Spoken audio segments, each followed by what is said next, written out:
एक समय देवताओं की सभा में मैं जैसे भजन गा रहा था, उसी समय अंगिरा ऋषि का आगमन हुआ और अंगिरा ऋषि को देख करके मेरे मुख से हंसी निकल गई। देखो भाई, समाज में किसी का अपमान नहीं करना चाहिए, चाहे कोई लंगड़ा है, लूला है, अंधा है, काला है, शरीर से कोई विकलांग है, अगर आपने उसकी मजाक किया और उसके मन से, उसके हृदय से अगर आह निकल जाएगी ना, तो अगले जन्म में आपको वही बनना पड़ेगा। ये सत्य बात है। अष्टावक्र नाम के एक संत थे जो 8 जगह से टेढ़े थे। उसका अपमान एक राजा ने कर दिया। कहते हैं दूसरे जन्म में उनको वैसे ही जन्म मिला और जैसे ही उसका श्राप मिला सज्जनों, उसका अंग भी भंग हो गया। मतलब श्राप के प्रभाव से तुरंत सांप बन गए, जिसकी कथा भी 7वें दिन आने वाली। इसलिए समाज में कथा सुनते हो तो जीवन में कुछ न कुछ ज्ञान होते रहने चाहिए। समाज में किसी का अपमान ना करें, खास तौर पे जो विकलांग है। और जैसे ही मैंने उस संत का अपमान कर दिया, हंसी निकल गई मुंह से, मैंने मजाक कर दिया, ये कुरु ब्राह्मण कैसे इस सभा में आ गया। जैसे मैंने मजाक किया सज्जनों, संत ने कुछ नहीं बोला, लेकिन इंद्र को आ गया कि इंद्र ने कहा एक संत का तुम अपमान करता है, हमारी सभा में पंडित जी आए हैं और तू ब्राह्मण का अपमान करता, मैं श्राप देता हूं कि तू शूद्र हो जा। और श्राप के प्रभाव से मैं दूसरे जन्म में एक शूद्र के घर मेरा जन्म हुआ और मैं इतना अभागा था, इतना अभागा था, जन्म होते ही मेरी पिताजी की मृत्यु हो गई।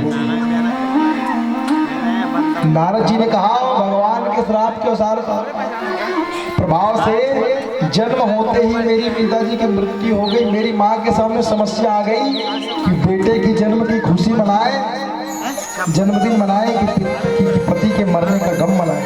एक तो दोनों तरफ से खुशी और गम दोनों एक साथ आ गए। जैसे तैसे मेरी माँ ने मेरे पिताजी का अंत्येष्टि किया। उसके बाद मुझको पालन पोषण करने के लिए वो झाड़ू पोछा करती, बर्तन धोती थी, 2 वक्त का भोजन के लिए बहुत परिश्रम करना पड़ता था। समय बीतते गया। जब मेरी उम्र 4 वर्ष की हुआ तो हमारे ही उस गांव में कुछ संत पधारे और संत लोग हमारे गांव में आकर के कुटिया बना करके, आश्रम बना करके रहने लगे। तो मेरी माँ ने कहा एक संत से, महाराज हम आपके साथ रहना चाहते हैं, आपके भंडारा में से शाम सुबह थोड़ा भोजन मिल जाए, इसके बदले में दूध दूध करके दे सकती हूँ, गायों का रखरखाव कर सकती हूँ, आप लोगों के लिए मैं लकड़ी ला सकती हूँ, महाराज आप मुझको अपने साथ रख लीजिए। माँ ने जब इस प्रकार संत से कहा, संत ने कहा ठीक है। और हम लोग संत के कुटिया में रहने लगे। तो मेरी माँ दिन भर काम करती तो पंडितों का कथा चलता तो मैं कथा सुनने जाता था। नारद ने कहा उस समय मेरे 4 वर्ष की उम्र थी और 4 वर्ष की उम्र में कथा सुनता था, क्योंकि काम तो था नहीं। तो कथा सुनते मेरा मन भगवान के चरणों में लग गया और मैंने निर्णय कर लिया कि आज के बाद मैं संसार में बाबा हो जाऊंगा, बैरागी हो जाऊंगा। इसे जैन संप्रदाय में आप सब जानते हो, 10 साल के 15 साल के बच्चे लोग सन्यासी धर्म कर लेते, सन्यास धर्म का पालन कर लेते हैं। उसी प्रकार नारद जी ने कहा कि भगवान की कथा सुनते सुनते मेरा कनेक्ट भगवान से जुड़ गया और मैंने निर्णय ले लिया कि मैं सन्यासी हो जाऊंगा। कुछ दिन के बाद संत लोग जाने वाले थे। मैंने रात को जाकर संत से कहा, महाराज मैं आप सबके साथ रहना चाहता हूँ, मैं भी सन्यास धर्म का पालन करना चाहता हूँ। तो संतों ने कहा ठीक है। देखो भाई, इसलिए कहते हैं बच्चों को कथा में लाओ, ये कथा सुनने से सुनते उनका मन परिवर्तन होता है। और आज आप कथा नहीं सुनने आओगे तो कल की डेट में अगर बेटा आपका खाली रहेगा तो कथा सुनने आएगा। इसलिए बच्चों को शुरू से, बचपन से ही कथा के लिए, संस्कार के लिए प्रेरित करो। बच्चों को अगरबत्ती जलवाओ, भगवान की पूजा करना, बेटे जय जय करना, हनुमान चालीसा पढ़ाओ, सूर्यनारायण को अर्घ देने सिखाओ। क्योंकि आप 2-3 साल तक अगर कड़ी मेहनत करते फिर उसके बाद आपको बोलने की जरूरत नहीं पड़ेगी। क्योंकि जिस प्रकार मिट्टी से घड़े का निर्माण होता है, गीला मिट्टी में आप किसी प्रकार का उसको सांचा दे सकते हो, सूखने के बाद कुछ नहीं हो सकता है। उसी प्रकार बचपन से ही मेरी माँ ने मुझको संस्कार दिया कि संतों का जय जयकार करो, भगवान की कथा सुनो। सुनते सुनते मेरा मन भगवान के चरणों में लग गया।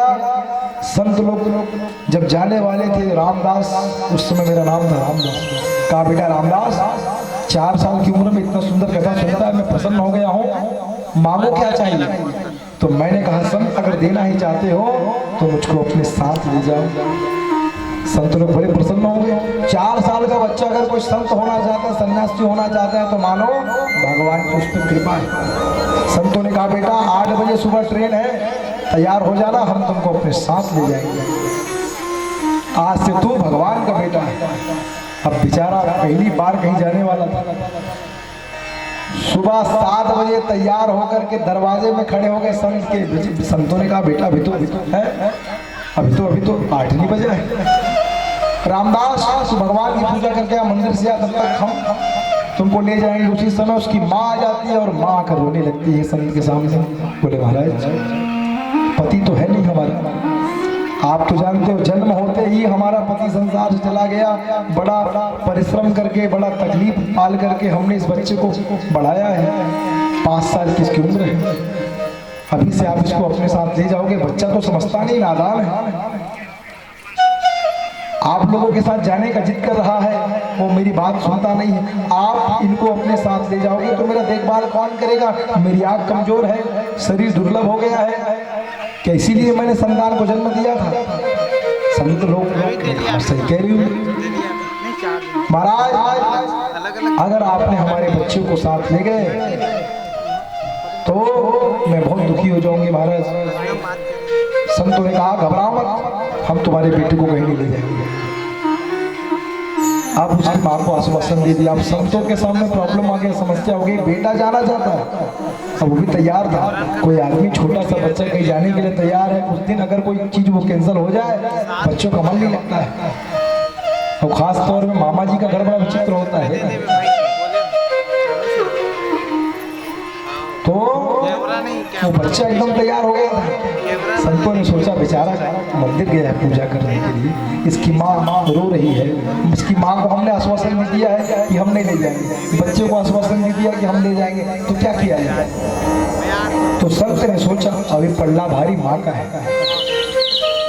तो जैसे 8 बजा सब लोग तैयार होकर जाने लगे। रामदास भी आया अपना बैग लेकर के। बोले बेटा तुमको नहीं जाना है, 8 बजे हम सब जाएंगे लेकिन तुमको बस नहीं जाना है। बोले महाराज आपने हमको आश्वासन दिया था, अब अचानक जाने के समय मना कर रहे हो, महाराज ये तो बहुत अच्छी है। संत होकर इस प्रकार में बात। बोले बेटा तुमने कथा सुनी थी और नीति श्लोक क्या कहती है बता जरा, पढ़ के सुना। तो रामदास ने कहा मातृ देवो भव, पितृ देवो भव, आचार्य देवो भव। इसका अर्थ बता। तो कहा माँ भगवान से बढ़कर है, पिताजी भी भगवान से बढ़कर हैं। पहले नंबर में माँ आती है, दूसरे नंबर में पिताजी आते हैं, तीसरे नंबर में गुरु जी आते हैं और चौथे नंबर में भगवान आते हैं। तो बेटा सबसे बड़ा कौन है? सबसे बड़ी माँ है। तो माँ को छोड़ के की जाएगा? अरे तेरी माँ बूढ़ी हो गई है, ना जाने कब संसार सुविधा हो जाएगी, आँख उसका दिखता नहीं है, घोर जंगल में अकेली रहेगी। तो बेटा है उसका सेवा नहीं करेगा तो इस ऋण से उरील कैसे होगा? हम पुत्र हैं सज्जनों, जिस माँ बाप ने हमको जन्म दिया है बुढ़ापे में उसकी सेवा करना हमारा नितांत आवश्यक है। आज हम अपने माता पिता का सेवा करेंगे तो कल हमारा पुत्र हमारा सेवा करेगा, क्योंकि जैसे को तैसा। आप लोगों ने कथा सुनी हुई थी, एक प्रसिद्ध कथा है। एक लड़का था, उसकी माँ बाप ने उसको खूब पढ़ाया लिखाया। शहर से उसकी पत्नी आई, उसकी पत्नी अच्छी नहीं थी, सास ससुर के सामने बहुत बुरा बर्ताव करती थी।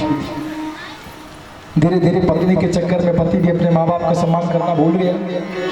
कथा आती है उसकी पत्नी इतनी खराब थी, इतनी